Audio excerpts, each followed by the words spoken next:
Hey folks, welcome to the November meeting of the Assurance, Audit and Risk Committee of the Derry and Strabane District Council. Denise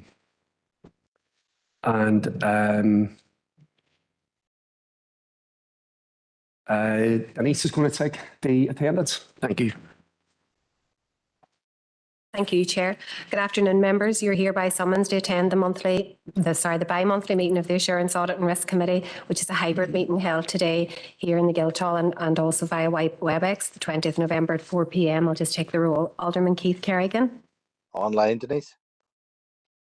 Alderman Ryan McCready. Alderman Gary Wilkinson. Councillor Raymond Barr. We've received apologies for Councillor Barr.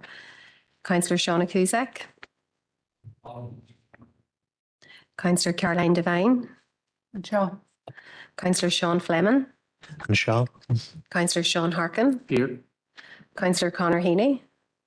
And Sean. Councillor Christopher Jackson. And Sean. Councillor Fergal Leonard. And Sean. Councillor John McGowan. Apologies for Councillor McGowan. Councillor Declan Norris. Here. Councillor Martin Riley. Thank you, members. Thanks, Chair.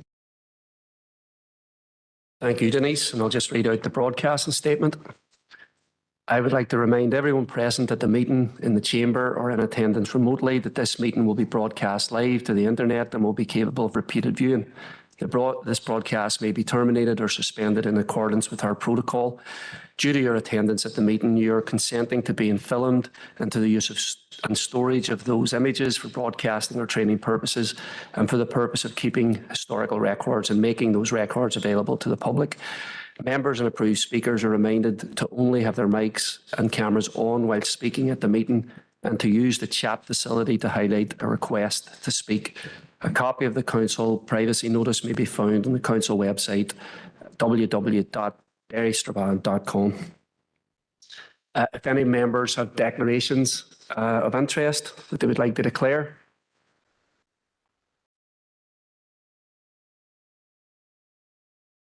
Thank you, members.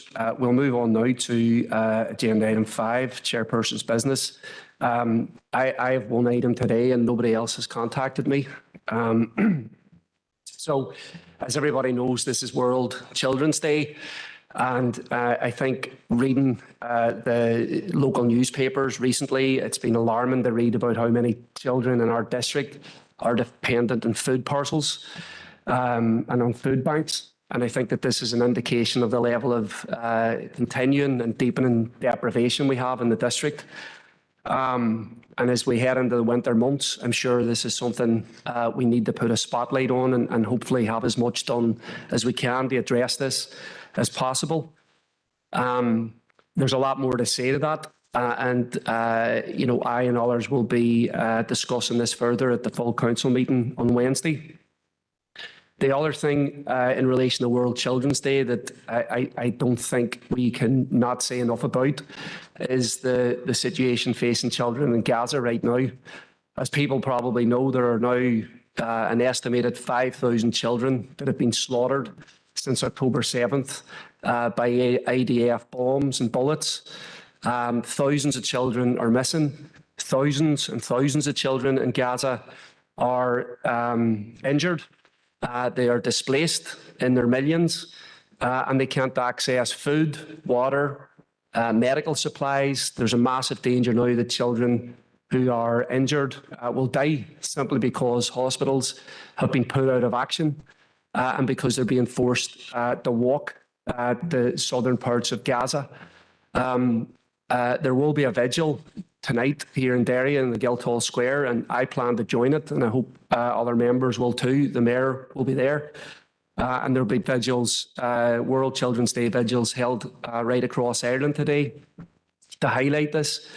I will say that it's been very disappointing that Joe Biden, in particular, given the US's relationship with Israel, has refused to support an immediate ceasefire.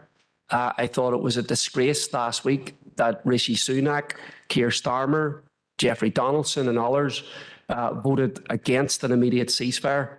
And the way I look at this, and I'm sure others do as well, every minute that this slaughter in Gaza continues, more children will die.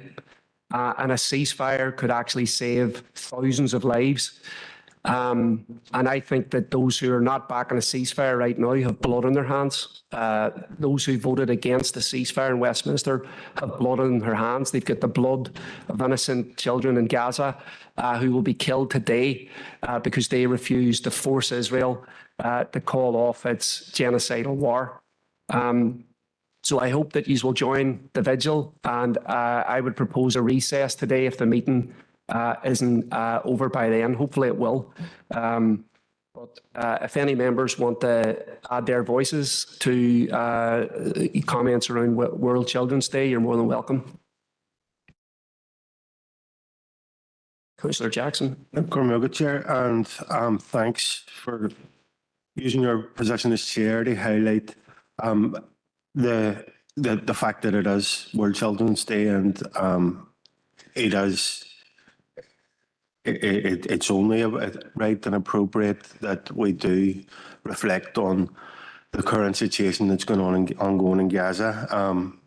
It's hard to talk about the rights of children when we see incubators being switched off and hospitals being denied vital fuel and energy to save lives of children, and it's inhumane. And anybody that describes it otherwise is what's mind-boggling to see for how anybody could describe it otherwise other than inhumane.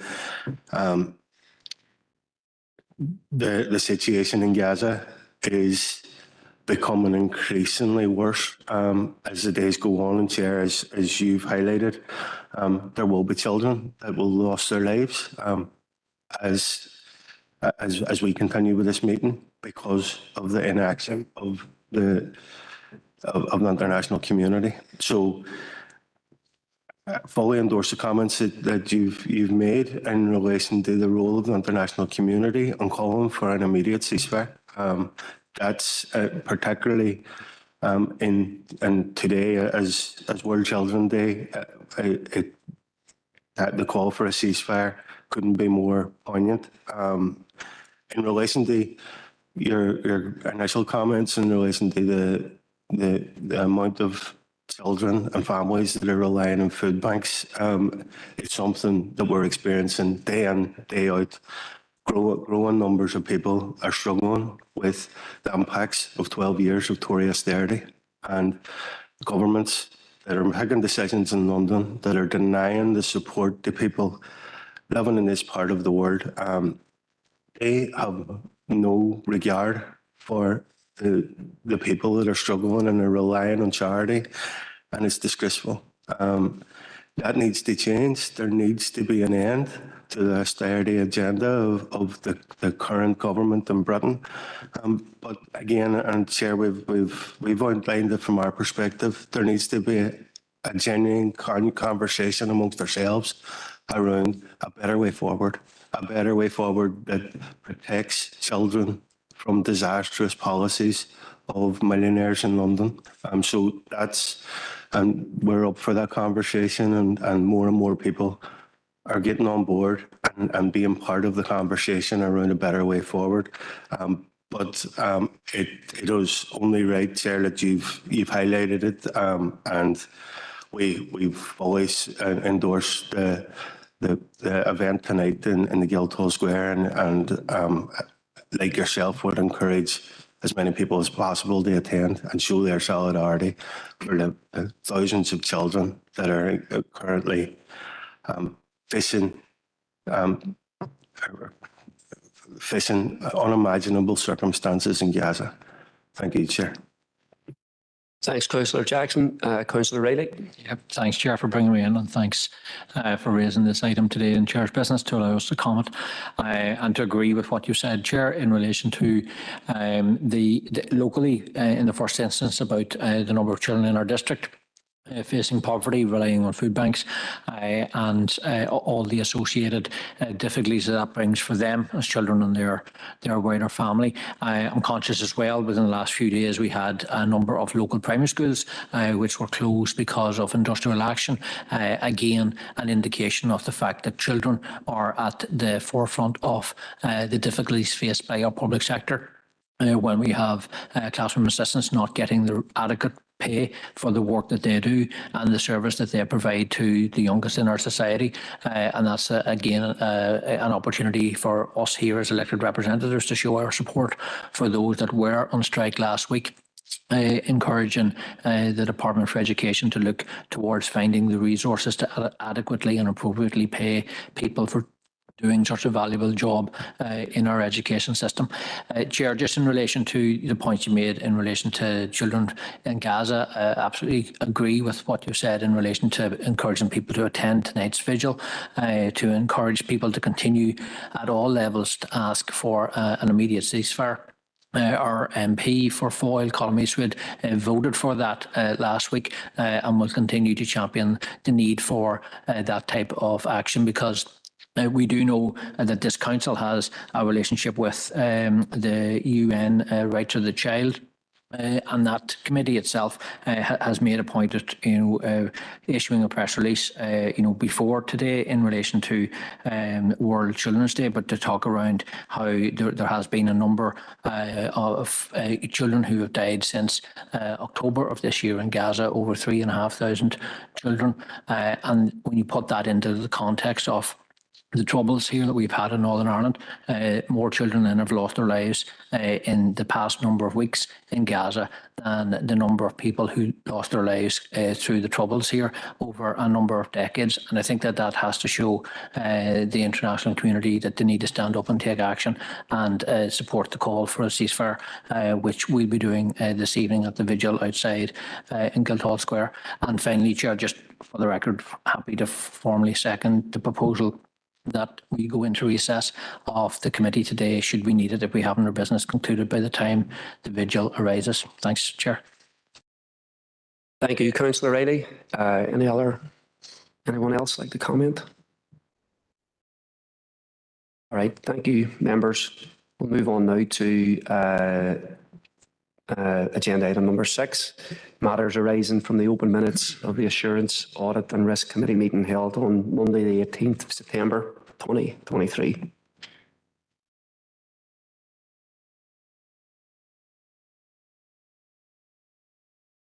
Any comments?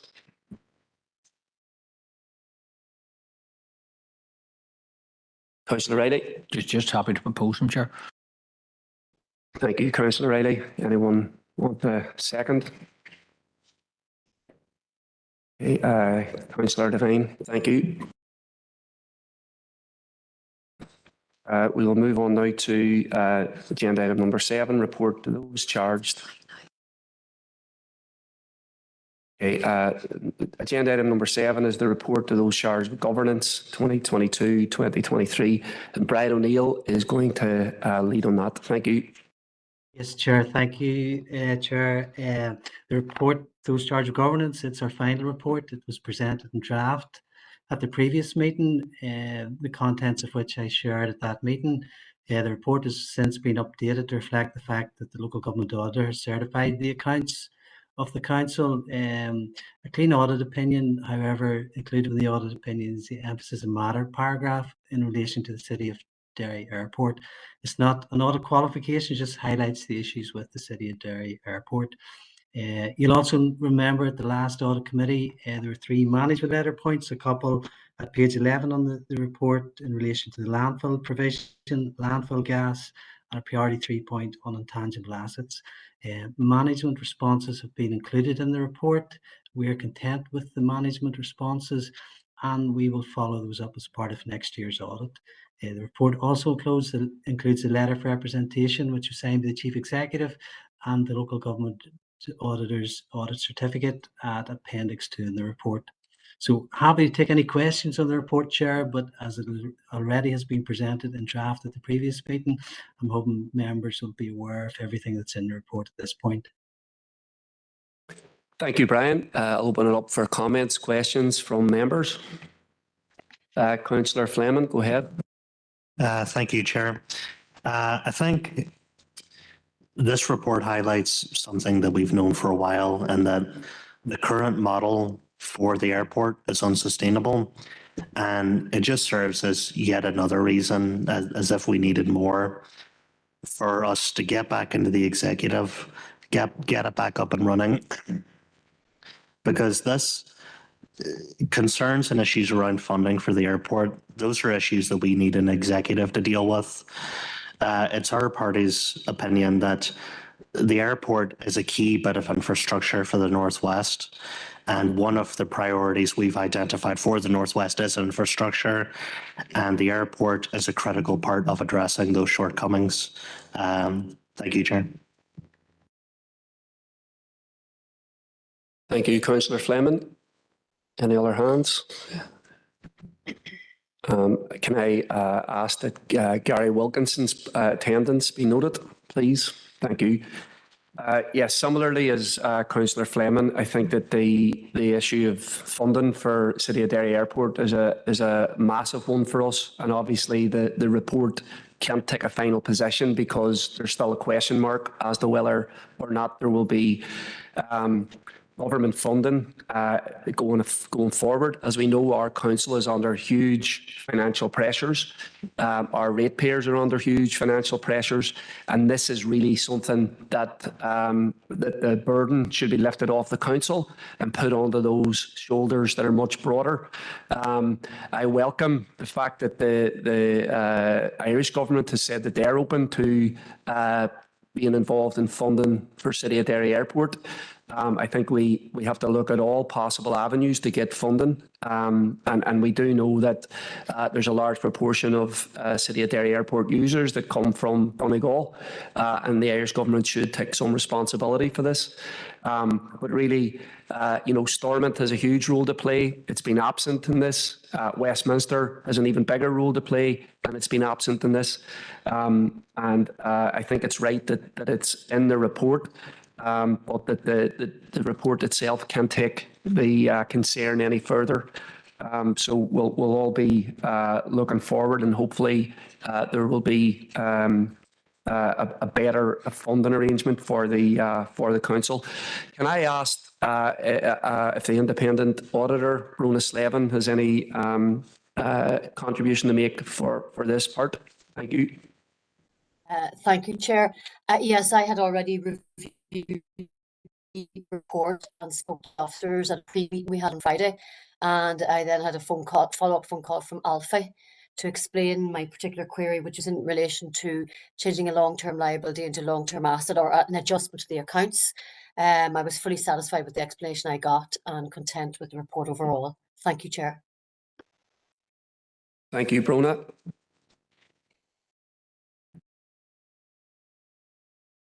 Okay. Are there any other comments? Would anyone like to propose this item? Thank you, Councillor Fleming, and Councillor Riley will second. Okay, we'll move on to agenda item number 8, the Northwest Region Management Group draft report to those charged with governance. And the auditor, Brian O'Neill, will take that as well. Yes, Chair, thank you. Straightforward report in front of you, Chair. The Northwest Region Waste Management Group. No issues at all arise in this audit, a straightforward audit, and happy to take any questions from the report itself. I say no issues, no findings that we had. It'll be a clean audit certificate to be signed by the local government auditor.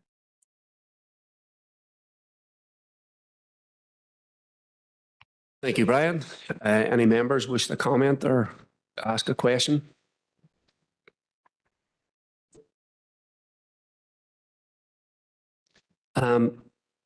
Councillor Riley. Thanks, Chair. No questions. I suppose it's worth noting that such a clean report is the outwork of a lot of good due diligence by all those involved. So just to I suppose put that on the record, and happy to propose it, Chair. Thank you. Thank you, Councillor Riley. Just before we get a seconder, can I ask if Brona has any comments on this? Thank you, Chair. Again, no, Chair, I don't have any comments again, as the members already indicated, a clean audit report and work well done right across the council on both reports. Thank you, Chair. Thank you, Brona. Would anyone like the second? Councillor Heaney, thank you. Okay, we'll move on now to agenda item number 9, corporate health and safety and wellbeing, November 2023. And Niall McGinn, the health and safety officer, is going to take that. Thank you, Chair. The purpose of this report is to provide members with an update on the health and safety management systems and processes following the Corporate Health and Safety and Wellbeing Committee meeting held on the 6th of November 2023. To seek members' continued support and endorsement for health and safety management systems in place within Derry City and Strabane District Council. The Corporate Health and Safety and Wellbeing Committee meets on a quarterly basis and is chaired by the Chief Executive and is also attended by the directors, lead officers and union representatives. The committee forms an important part of the ISO 45001 system review and provides corporate health and safety with the opportunity to update senior management within Derry City and Strabane District Council on the progress of health and safety performance throughout the organisation. The Corporate Health and Safety Wellbeing Committee report is attached at Appendix C. Members will note from the Health and Safety Wellbeing report that at the time of the committee meeting on the 6th of November, the 2023 to 24 objectives and targets for each service area was agreed. The equivalent report for the 2023-24 period to date were discussed and progress reported on from each directorate referred to Appendix D to G. It was noted at the committee that compliance training is a key health and safety risk, which is continuing to be mitigated. All training will be tracked through individual service areas and equivalent reports for the 23-24 reporting period. The most recent external audit took place from the 17th of July to the 20th of July, and Council achieved a recertification of the ISO 45001. The auditor reported 1 minor non-conformance and two opportunities for improvements. All actions will be addressed prior to the next external audit. The audit report is attached at Appendix H.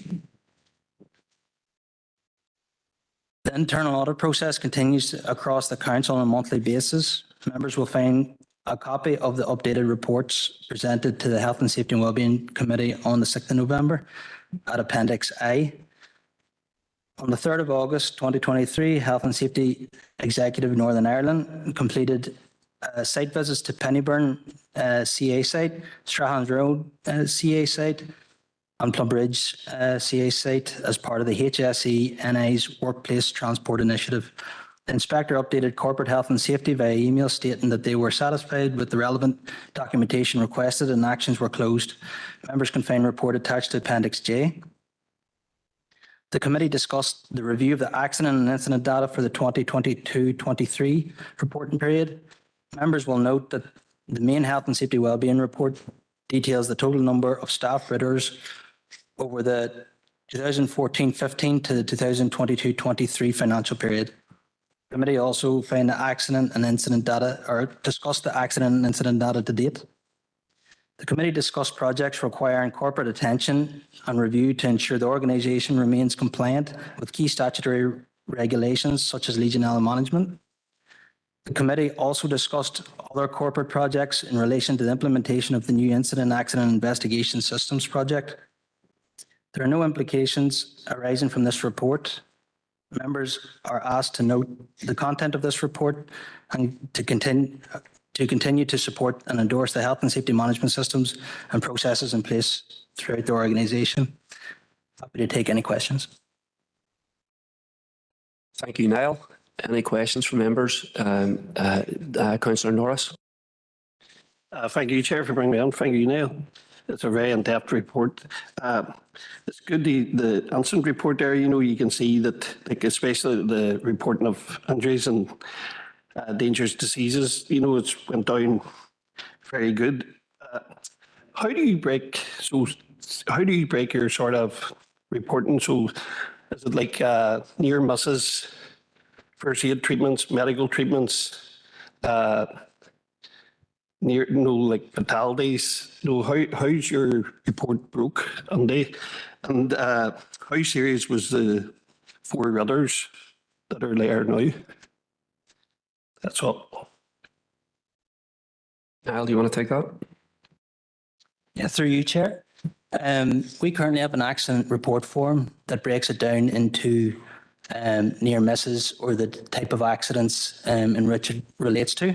That then feeds into ourselves at corporate health and safety, which we put it per section and within the relevant incident category. Our new accident incident and investigation system is also in development and now is being rolled out through a council, which then is able to provide that breakdown further and be able to provide reports on that. But I'd be happy to give examples of it to yourself through that. Sorry, what was the second question? No, the reporting of the injuries and dangerous diseases is down to 4. How serious were they? Like, that's reporting a fatality or a serious injury. How serious was them incidents? Sorry, through you, Chair. So the Ritters have to hit a certain criteria, and we are obliged then to provide that detail to the HSCNA. Then they would report back to us in relation to the action that either needs to be taken or if they're satisfied to close out. In relation to the Ritters that were provided, the HSCNA was satisfied with the documentation and the relevant information provided and were closed out. Again, I'll be happy to provide you with the relevant detail in relation to those Ritters as well. So I have one more question. See the total hours, what's that relating to? So we have the staff and the members of the public and then the total hours. Through you, Chair. Yeah, so that could be down to like the likes of near misses or anything that is not related to members of public or staff members. So it may be in say an actual incident that didn't relate to a member of the public or staff, but it's still recorded as an incident. Any other members wish to comment or have a question for Niall? Okay, thank you, Niall. The next 2 agenda items. We need a proposer for that and a seconder. Councillor Leonard proposed, Councillor Norris seconding. Thank you, and thank you again, Niall. We'll move on now to agenda items 10 and 11.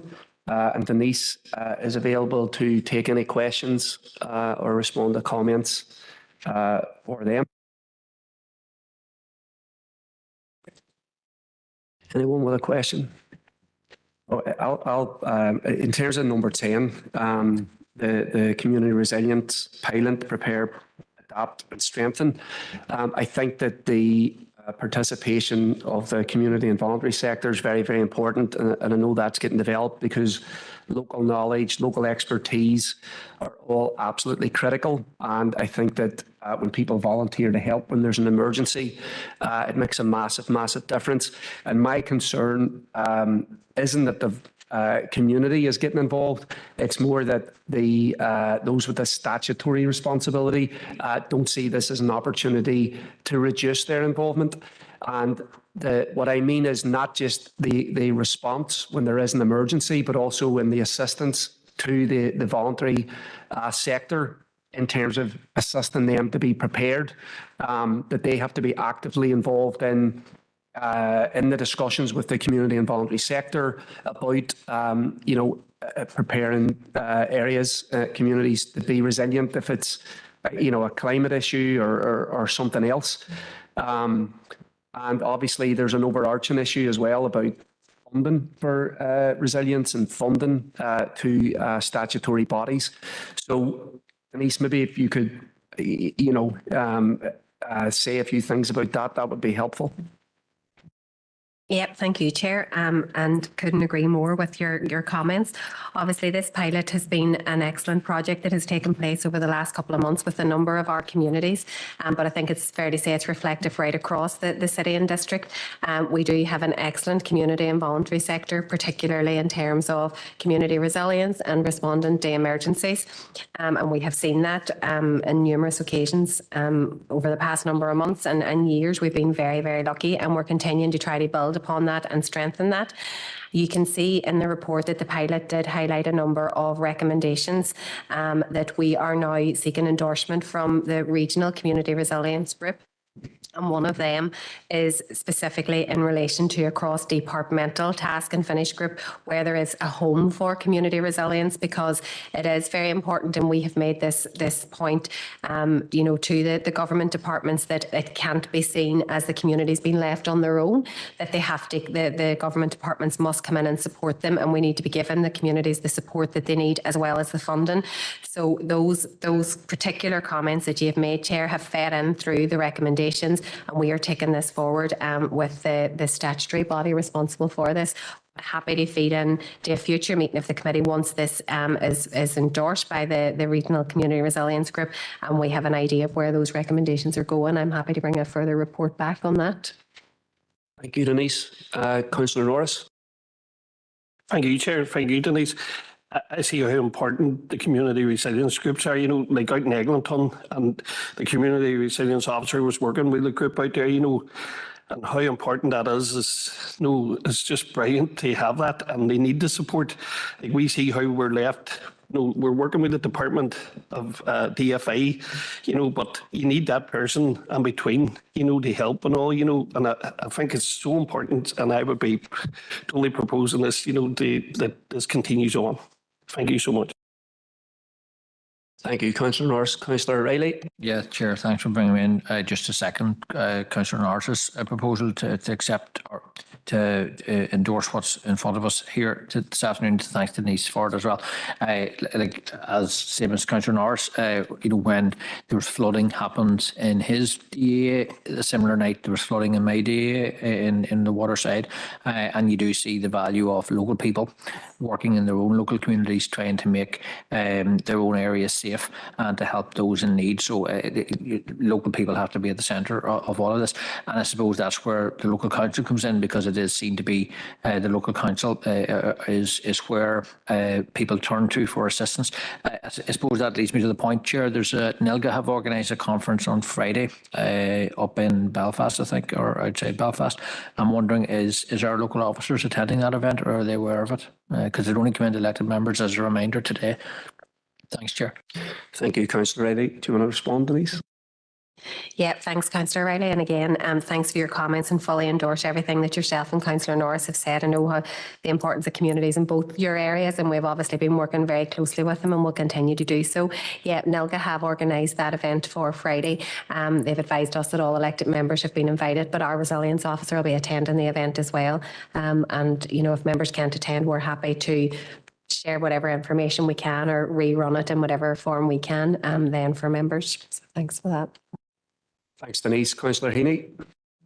Thanks, Chair. And it's just to echo the comments earlier about the importance of the community resilience team in council during the recent fire in the Mandarin Palace, where we had people sort of instantly made homeless. The community resilience team stepped in and done a fantastic job in facilitating those people. They get emergency accommodation and some succour, and as they were literally standing in the freezing cold down there on the Strand Road. So thanks very much, but that's extremely important team. Definitely second Councillor Heaney's comments there. Is there anything else? Oh, Councillor Leonard. Chair, and listen, it's just to support what everybody else has said about the fantastic work we've in the resilience group, but I think it's really important out in the rural areas to have the council makes strong connections with groups out there through the local growth plans, whatever. Regrettably, rural areas seem to be forgotten about an awful lot of the time. So it's is a piece of work for all the statutory agencies, but also for the community groups as well. So encourage as best as possible. Thank you.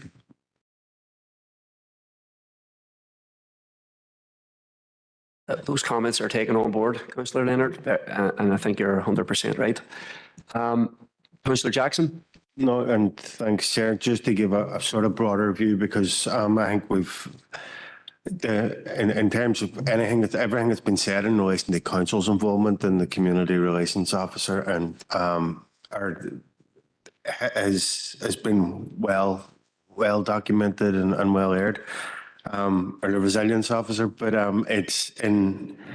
We've seen many times in the past how council have been able to support communities to respond to incidents, whether it's fires, whether it's gas leaks, whether it's adverse weather. And one of the things that we can pretty much be certain of is, hopefully, in terms of those emergencies and in terms of gas leaks and fires, we won't see those repeated, but we can be pretty much certain that that climate change is here and that we will see more instances of adverse weather. And it's really important, and it's great to see that this is recognised within the report. They need to strengthen local communities because local communities are first to respond, and that initial response can be vital in terms of protecting properties. So it's great to see that that's acknowledged within the report, and anything that counts. And I really, from our perspective, we really support the work that council are doing in relation to that.